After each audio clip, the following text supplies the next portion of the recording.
Pellica Reportage. Un regard autour de soi. Ma dépression, c'était énormément d'apathie. D'accord. Vraiment ne rien ressentir. Même la nourriture, c'est comme si je mangeais de la cendre en fait. Ouais. Plus aucun plaisir à manger, plus rien n'a de goût. Même les couleurs ont l'air un peu ternies. D'accord. Comment ça? Ah ouais, c'est Ouais. de l'apathie. Ouais, apathie totale. Ouais.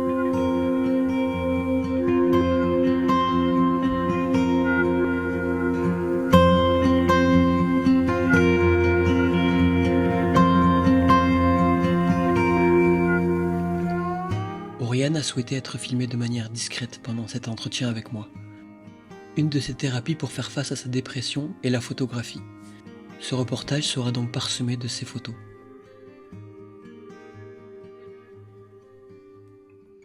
Alors ça, c'était après la fac ou un peu pendant, parce que j'avais complètement lâché. Je comprenais pas pourquoi j'arrivais plus à y aller. Que j'allais énormément faire la fête pour avoir un semblant de contenance, peut-être. Comme si c'était des petites bulles de micro-vie, pas idéales, mais un petit peu de bonheur, enfin de bonheur artificiel, on va dire, d'aller faire la fête. Et là, je me suis dit, bon, ça va pas, il y a un truc qui cloche, parce que le jour, ça va pas du tout, donc... Là, je pense que je vais consulter. Et effectivement, je suis allée dans un CMP et là, on a posé le mot dépression. La dépression chronique. Dépression chronique? Ouais. Ok. C'est le terme que tu poserais Ouais, c'est Ok. le terme que je poserai. Et aussi par rapport aux diagnostics qui sont évolutifs. Donc pour l'instant, c'est ça, c'est dépression chronique. C'est ce terme-là? Ouais. Ok. Ça fait 10 ans que c'est là, même avec les changements de traitement, le psy. C'est quelque chose qui revient toujours et ça fait aussi partie de mon diagnostic, la dépression chronique. Ok. Chronique pour marquer le côté quotidien? Mais pour marquer plutôt la longévité de la dépression. Ok. Ouais. Parce qu'il y a les phases dépressives qui peuvent durer quelques mois. Mhm. Et il y en a, comme la mienne, qui résistent. D'accord. Qui résistent au traitement. Voilà. Tu arriverais à identifier, toi, ou isoler plusieurs facteurs de cause? Alors, il y en a un gros, je pense. Ça a été le décès de ma mère quand j'avais 15 ans. Ok. Et c'est vrai qu'il y a eu un changement dans ma personnalité, Mhm. peu de temps après, et des pertes de mémoire aussi. Bon, même s'il y avait toujours un le terrain d'une personnalité anxieuse quand j'étais petite, Oui, un terreau, ouais. là, je me suis retrouvée à être quelqu'un d'assez mélancolique, pas très enthousiaste, alors que je l'étais pas mal quand j'étais gamine. Et ouais, voilà, ça a vraiment changé ma personnalité. Ok. Ça, c'est un premier facteur. Il y a eu le social aussi. Ouais. Je me sens toujours en décalage avec les autres, sans savoir pourquoi. Il y a eu le marché du travail, il y a eu Ouais, c'est ça. ne pas savoir quoi faire de sa vie, et plein de choses comme ça qui se cumulent. J'avais déjà été voir un généraliste qui m'avait prescrit un antidépresseur.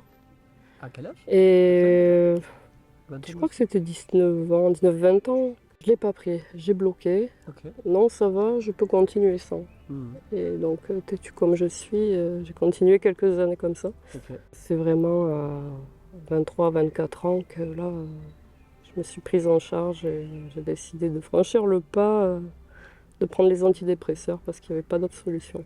Et la première fois quand tu voulais pas les prendre, c'était quoi? C'était pas envie d'être dépendant, pouvoir faire sans? Bah déjà, j'avais un peu peur de ce nouveau médicament. Je n'avais jamais pris de ma vie, et les effets secondaires, etc. Comment je vais me sentir. Ouais. Et aussi le fait de me dire non, non, mais il suffit que je me motive et ça va aller. Mhm. C'est de ma faute. J'ai qu'à me bouger. C'est vrai que le premier pas pour se prendre en charge peut prendre des années.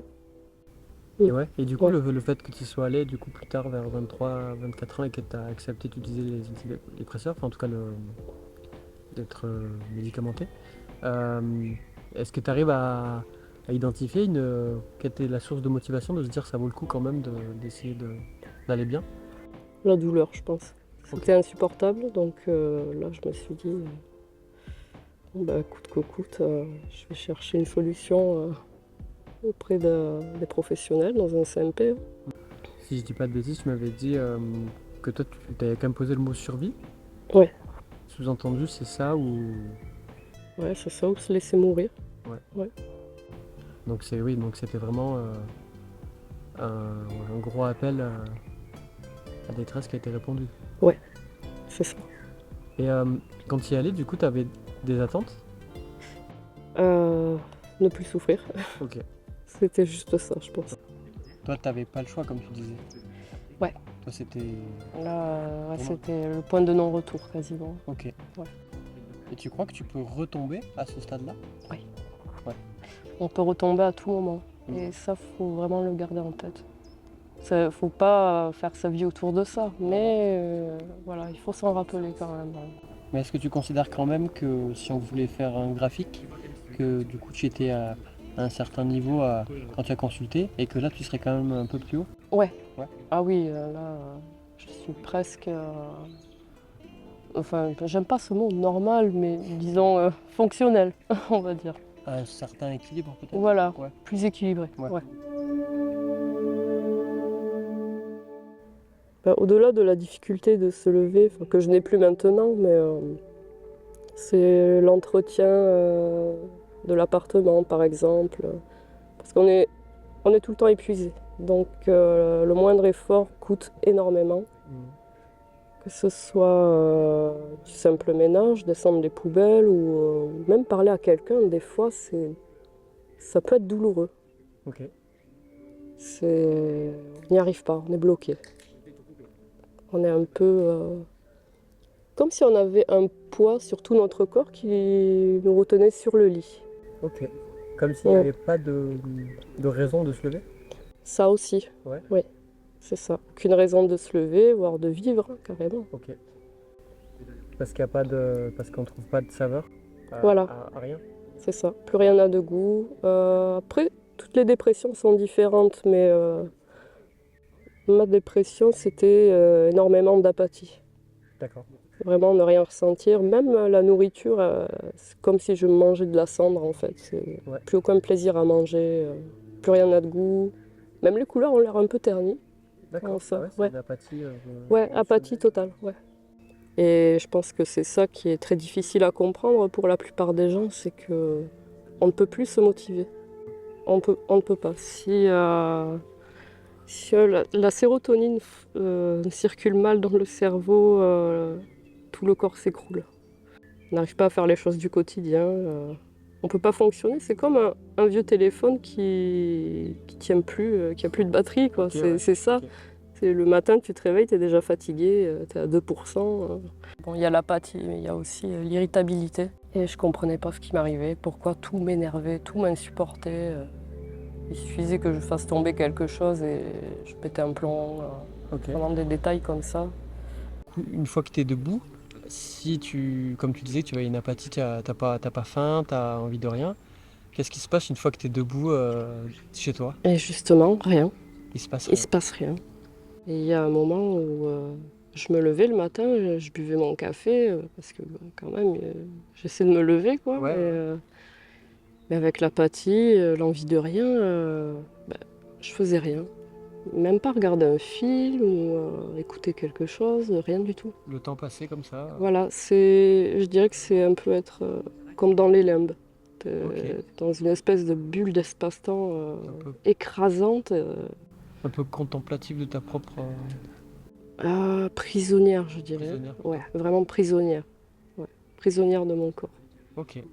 Comment ça se passe quand c'est comme ça, sur un certain temps, et que tu as, ou pas peut-être d'ailleurs, mais j'allais dire l'obligation de sortir de chez toi pour faire des courses ou X raison, c'est. Là, c'est dur. Je mets plusieurs heures avant de me décider à faire les courses. Et je fais de longues pauses Ok. entre chaque tâche. Plusieurs heures. Beaucoup de siestes aussi. Énormément de siestes. Il y a une fatigue latente. Ouais. Ouais. Ouais. Dans les périodes de dépression, je peux être active, enfin plus ou moins active pendant 4 heures. Après, je suis épuisée, je dors et je me relève pour continuer à faire ce qu'il faut. La question que je me pose, c'est est-ce que c'est... Parce que dans la vie de gens, bon, il y a des hauts, il y a des bas comme tout le monde, mais est-ce que c'est que tes bas sont très très bas et qui laissent des séquelles, ou est-ce que c'est qu'ils sont plus souvent là? Non, ils sont plus souvent là. Plus souvent là, ouais. Ouais, C'est ouais. un état un peu latent. Ouais, c'est ça. Ouais. Ouais. Exactement. Du coup, on a parlé de la psychologie, mais ouais, ça impacte le physique. Ouais. Sur moi, ça a été une perte de poids. J'ai été plutôt maigre pendant plusieurs années. Du fait de ne pas s'alimenter? De fait d'avoir perdu l'appétit, d'avoir du mal à trouver du plaisir à manger. Oui, il n'y a rien dans lequel tu trouvais du plaisir, forcément. Après, ça vient par phase. Ouais. Mais voilà, il y a aussi le médicament que je prenais qui coupait un peu l'appétit. Il suffit en fait d'oublier son traitement et là, c'est reparti. Hein. Ah ouais? Ouais. De serait-ce que l'oublier une fois? Ça dépend des traitements. D'accord. Là, actuellement, j'en ai un. Si je le prends pas, ouais. Je vais pas retomber en grosse dépression, mais je vais me sentir glisser vraiment Toi, c'est là-dedans. quoi? C'est un cachet tous les jours? Non, Alors, j'ai des antidépresseurs et j'ai aussi l'Abilify qui est plutôt un thymorégulateur. Et c'est celui-là qu'il faut prendre vraiment tous les jours. Mais c'est un cachet à... Ouais, c'est un cachet. Ouais. Les antidépresseurs, c'est pas tous les jours.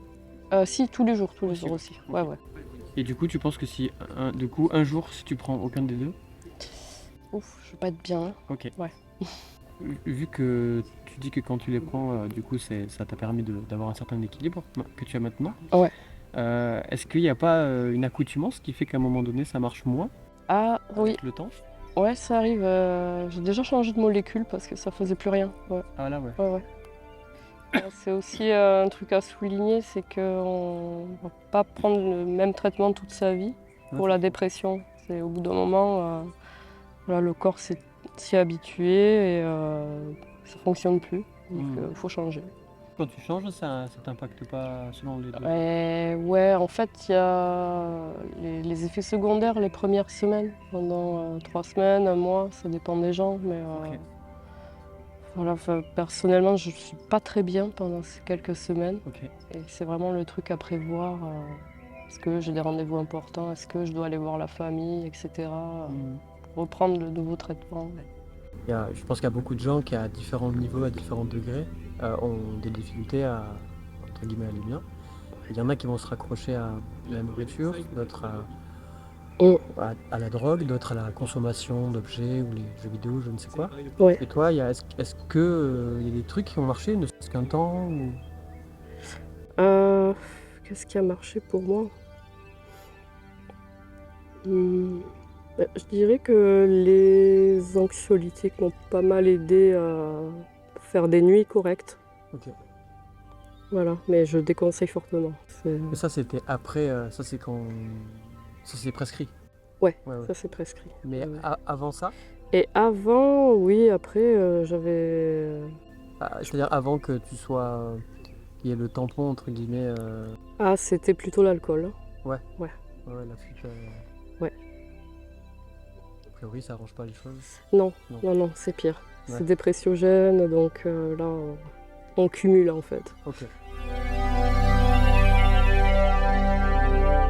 Tu disais qu'on t'avait proposé d'y aller en Oui. hôpital psychiatrique? Ouais, mon psy m'a proposé plusieurs fois d'y aller parce que j'allais vraiment pas bien. Ouais.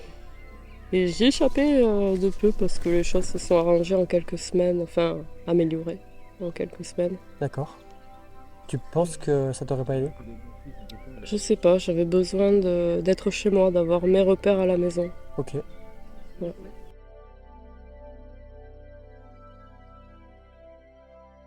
Vraiment, on peut plus sociabiliser, on s'isole, donc au fur et à mesure, les gens ils se disent, mince, on n'a plus de nouvelles, elle veut plus nous voir, je sais pas. Enfin, Ok. Voilà. Tu te Ouais. coupes un peu du monde. Voilà, on se coupe en fait, on se replie sur soi.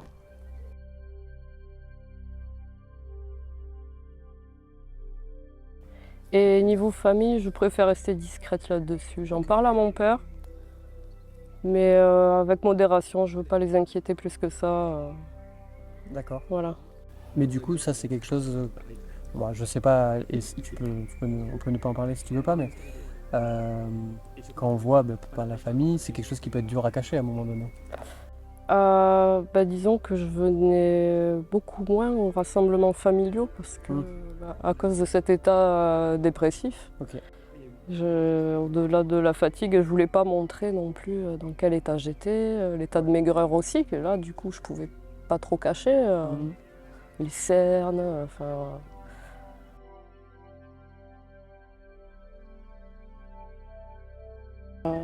12 ans 12 maintenant, ouais. 12 ans Ouais. Parce qu'on n'en a pas parlé, j'allais dire ça doit agir sur la confiance aussi. Ouais. Sur ta confiance, je veux dire. Ouais. Parce que je pense que la confiance, c'est clairement quelque chose qui est beaucoup impacté Ah oui, en dépression. oui, il n'y a plus de confiance du tout en soi. Et j'allais te C'est demander, qu'est-ce que, j'imagine assez facilement, qu'est-ce qui peut te la faire baisser, mais qu'est-ce qui peut te redonner la confiance? Ça peut être des mots encourageants de la part de mon copain, simplement, D'être soutenu. Ouais. Ouais. le soutien. Ouais. Ça veut dire que la personne qui t'accompagne, elle a vu l'évolution aussi. Ouais. Et ça, c'est pareil, ça c'est quelque chose de positif déjà. Ouais. Que ça tienne. Et oui, parce que c'est pas simple là, d'être en dépression en couple. Il y en a plein qui se séparent à cause de ça. Ouais. Bon, nous, on a tenu, on a eu beaucoup de chance. Ok. Et oui, ça a été aussi un soutien énorme. Oui, j'imagine que c'est une épaule. C'était à la fois difficile et aussi un gros soutien. Ok. Ouais, il y a ce masque qu'on met devant les autres, un masque de sourire. Ça va? Oui, ça va, et toi? Mais ça aussi, c'est énergivore. Au bout d'un moment, on peut plus. C'est plus possible. On n'a plus la force. C'est aussi douloureux quoi, de faire semblant. Alors, déjà, le travail, ça a été compliqué. C'est un parcours assez chaotique où, au bout d'un moment, je cumule la fatigue et j'en peux plus. Voilà, et j'ai besoin de me recharger pendant plusieurs mois avant de reprendre un travail. Encore du mal à l'identifier, pourquoi j'arrive pas à tenir un travail comme les autres. Vendeuse. Je pense que ça a été ma pire expérience, honnêtement. Parce que voilà, il y a la dépression qui était en train d'arriver et j'arrivais plus à gérer les informations qu'on me donnait, de faire 50 choses à la fois. J'arrivais plus, j'avais des problèmes d'attention. Ok. Donc, et même on m'a demandé si j'avais fumé. Et je comprenais pas, j'étais surprise. Non, pas du tout. Juste mon cerveau, il n'arrive plus à suivre. Il dit stop. C'était ça va pas, je sais pas pourquoi. Ouais. Et pendant une pause, c'était à la fin de mon contrat, je pense, je me suis mise à pleurer, sans raison particulière. Ok. Et là, je me suis dit, ouais, ok, là, je crois que c'est une dépression. Ok. J'avais un autre travail un peu plus tard où vraiment j'ai posé les mots directement, c'était un travail d'insertion. Ouais. Donc voilà, je leur ai dit, je suis comme ci, comme ça, en dépression, il y a une forte fatigabilité. Là, j'ai pu avoir un cadre un peu plus adapté. Mais j'ai pas tenu non plus jusqu'au bout. Ok. Voilà. Là, c'était surtout le côté social avec, comme c'est de l'insertion, ça change énormément au niveau des équipes et je commençais à perdre mes repères et même être angoissée le matin. Ok. Donc la sociabilisation aussi qui m'épuise beaucoup. Ok. Quand on est dépressif, on n'est pas du tout rentable. Donc, Oui.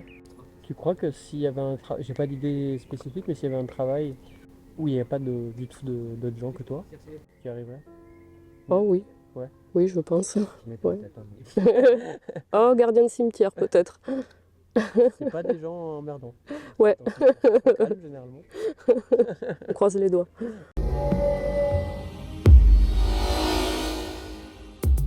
Si, bien sûr, je peux en parler. D'ailleurs, je pense que ça fait encore polémique aussi parmi les gens qui ne connaissent pas. Ce que je voulais savoir en fait, c'est si tu avais un statut, entre guillemets, je sais pas si tu dans la catégorie malade, qui te permettrait par exemple d'avoir un boulot adapté. Oui, bien sûr, la RQTH. C'est la reconnaissance travailleur handicapé. Ça me permet de demander à l'employeur, enfin de le prévenir aussi de mes contraintes. Ah oui, c'est vrai qu'il y a même 10 ans, on n'en parlait pas tant que ça. Et là, en fait, ça a pu se développer avec les réseaux sociaux aussi, d'échanger, de s'informer. Ouais. Ouais, j'ai l'impression qu'on est en train de libérer la parole. Ouais. En fait, j'ai commencé à marcher pour ma santé mentale, d'aller chercher un petit bout de nature par-ci par-là.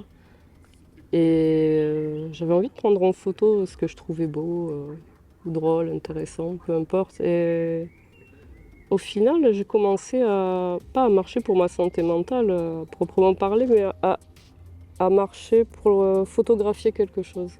Parce que j'aimais faire ça. Ok. Ouais, la motivation c'était photographier. Voilà. Marcher sur le moyen de transport. Ouais. Pas d'accès, on va dire. Voilà. C'est juste devenu le moyen d'accès, comme tu dis. Ok. Mais juste avant d'avoir l'appareil, je voulais faire ressortir les problématiques de dépression dans un but plutôt cathartique et aussi de faire comprendre aux gens ce que c'est. Et je pensais que j'allais faire des photos où vraiment qui allaient être très très sombres, à la limite de la censure, mais au final, au lieu de faire ressortir l'ombre, je cherchais un petit rayon de lumière. C'est ce qui est ressorti. Prendre ma douleur pour en faire quelque chose d'artistique. Là, maintenant, j'ai un but, c'est faire de la photo jusqu'à la mort. Donc, Ok. je pense que ça aide énormément, ouais. Et tu penses que c'est ce qui te manquait avant pour aller un peu mieux? D'avoir Ouais, ça manquait, ouais. Là, je commence à peine à retrouver le goût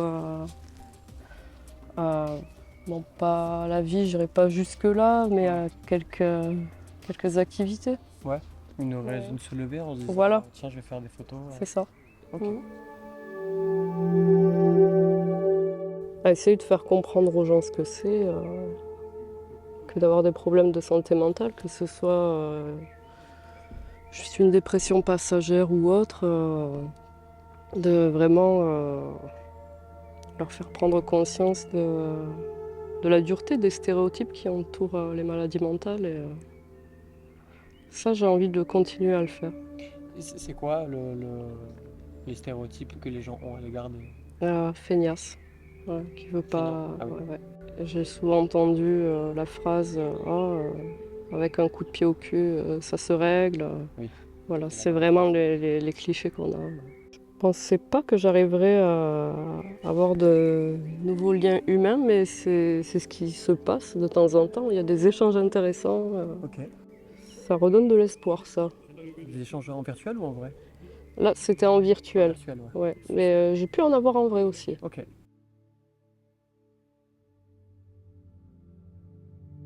Là, je leur dirais accrochez-vous et allez-y. Vous n'allez pas forcément tomber sur le psy qui vous convient dès le premier coup, mais il faut continuer, vraiment.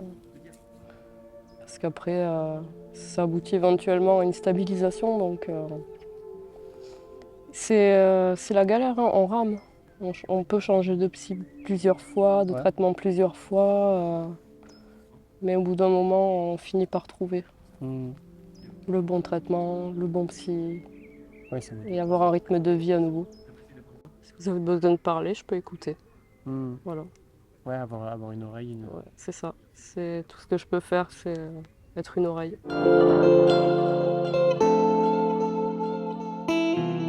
C'est pas très stable, hein. Il y a des jours où j'y arrive pas du tout, mais j'arrive à nouveau à faire des choses. Ouais. Et ces choses-là, quand tu y arrives, ça te renvoie vraiment, par exemple, un aliment. La bouffe, j'ai l'impression que c'est le plus commun chez les gens. Tu peux quand même arriver de temps en temps à manger un truc et vraiment tu te dis, ah, putain, je me suis. Ouais. Avoir de la. Peut-être pas de l'extase, mais. Ah oui, bah, la cuisine japonaise, clairement, là. Ça marche. Ça marche, Ok. ouais. On note. On note. Prochaine interview, je viendrai avec un petit repas. Te concernant, on fait pas de généralité, c'est juste ton histoire à toi qui t'appartient. Ouais. Toi, la médicamentation, ça t'a quand même aidé à avoir un certain équilibre, qui vacille, mais qui est quand même un peu là. Est-ce que tu penses que la médicamentation, ça doit être quelque chose qui doit être une sorte de parenthèse avant d'arriver à y vivre sans, ou pour toi, c'est une béquille que tu vas avoir Ça dépend en fait, ça dépend des diagnostics. Ok. Ouais. Et en ce qui me concerne, je sais pas du tout. Ok. Voilà. Je me dis que ça va être une béquille probablement toute ma vie. Ouais. Donc si, beaucoup plus optimiste que moi, mais Ouais. bon, voilà.